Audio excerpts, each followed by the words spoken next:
Most people spend their lives trying to eliminate pain.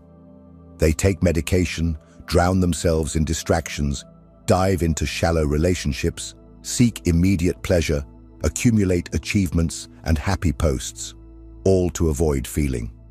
But here's a truth no one wants to hear. As long as you try to get rid of pain, it will chase you. Because pain is not here to be eliminated, it is here to be heard. Carl Jung saw suffering not as a mistake of life, but as a call to transformation.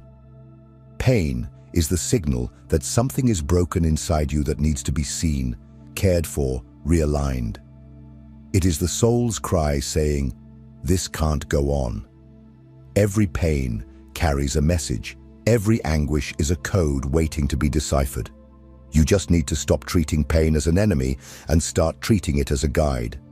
Think of all the times life forced you to change.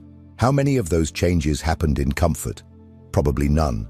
It is in chaos that the soul begins to reorganize. It is in pain that the psyche begs for reconstruction. And that is where true transformation begins. Jung said that suffering must be experienced to the end, and only then can it be overcome. In other words, pain needs to be traversed, not avoided. Let's bring this to reality. Imagine someone who spends their life negating themselves to please others, always available, always smiling, always saying yes. Gradually, this person begins to feel anxiety, extreme fatigue, unexplained sadness. They go to the doctor, get tests, take anxiolytics, but nothing resolves.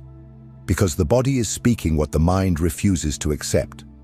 Living in denial of one's own truth hurts, and it will continue to hurt until they stop lying to themselves. Another example, someone who keeps repeating the same pattern in relationships, always getting involved with emotionally unavailable people, always feeling rejected, always ending up with the feeling of not being enough. This pain is not bad luck, it is a mirror. It is life showing repeatedly that there is an old wound, perhaps from childhood, that needs to be healed. And as long as it is not touched, suffering will continue to serve as a reminder.